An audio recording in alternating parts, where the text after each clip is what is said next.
Sweden's third-largest city, Malmö, sits just across the water from Copenhagen, Denmark.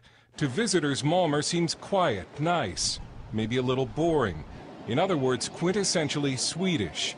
But under the surface, Malmö has serious problems. On Saturday, when Israel played Sweden in a Davis Cup tennis match in Malmö, an estimated 6,000 leftists, Arabs, Muslims, and anarchists protested the Israeli presence in the city, and many attacked police. Almost no fans were allowed inside to watch the tennis series because authorities feared disruptions or violence. Massive immigration has made Malmö today 1/4 Muslim and stands to transform it into a Muslim-majority city within just a few decades.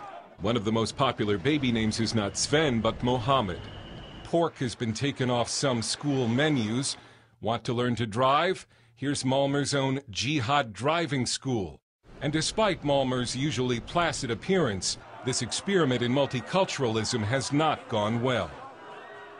This is the Rosengård area of Malmö, a housing project where the radicalization and crime have exploded, and fire and emergency workers will no longer enter without police protection.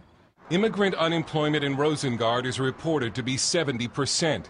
An immigrant-fueled crime wave affects 1 of every 3 Malmö families each year. The number of rapes has tripled in 20 years. And the crime wave has only accelerated a Swedish version of white flight from the city. Malmö has been so accommodating toward immigrant Muslims that a local Muslim politician and imam has even declared that the best Islamic state is Sweden. But don't ask Malmö's Jews to give the city the same glowing assessment. Jews who dare walk the streets wearing their yarmulkes risk being beaten up. And it's true. Jews cannot walk in the streets of Malmö and show that they're Jews.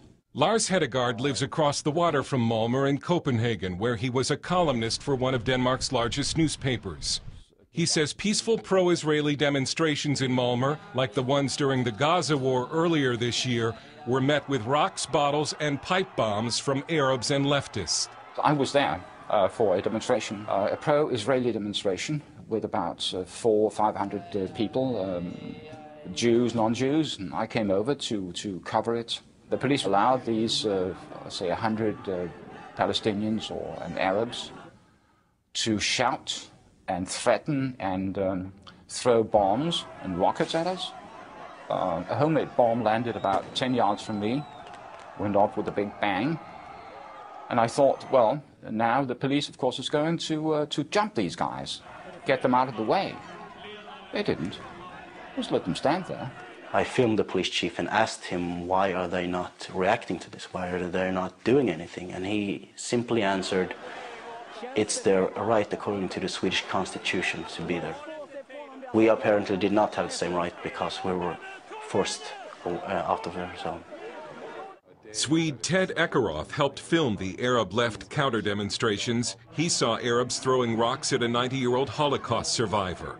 Hopefully you can show some of the clips from our manifestation for Israel, which is always peaceful and always with a message of peace. And theirs is always the quite opposite: death, hate, and killing of Jews. And like all over the Western world, Arab and Muslim immigrants, along with some leftists and anarchists, have formed a political alliance against Israel and Jews. They demonstrate together, and in Sweden they vote together. Muslims and Arabs are a core constituency of the left. The immigrant issue is a big reason the right-wing Swedish Democrats are the fastest-growing political party in the country. Mattias Karlsson is the Swedish Democrats' press secretary. In many parts of Sweden, people are, as I said, fed up and they're being pushed too far and they want to make a stand. But the Swedish Democrats, who stand for traditional Christian values and limits on immigration, have been stigmatized by the Swedish media as fascist and bigoted. The media has tried to portray us as extremists, racists. We're almost inhuman. Eric Almqvist, national youth leader for the Swedish Democrats, faces regular death threats and was almost killed recently in a left-wing knife attack. The multicultural system in Sweden has polarized the society. We have an ethnic polarization. We have also a political polarization. Hedegaard says as Malmö goes, so goes Sweden. I think the best prediction is that Sweden will have a Muslim majority by 2049. So we know where that country is going.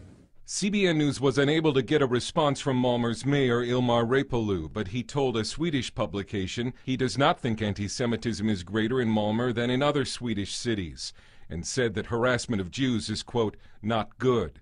CBN News asked a number of Malmö Jewish leaders to appear on camera to discuss anti-Semitism. They all declined, with one saying it would only make the situation worse. Dale Hurd, CBN News in Malmö, Sweden.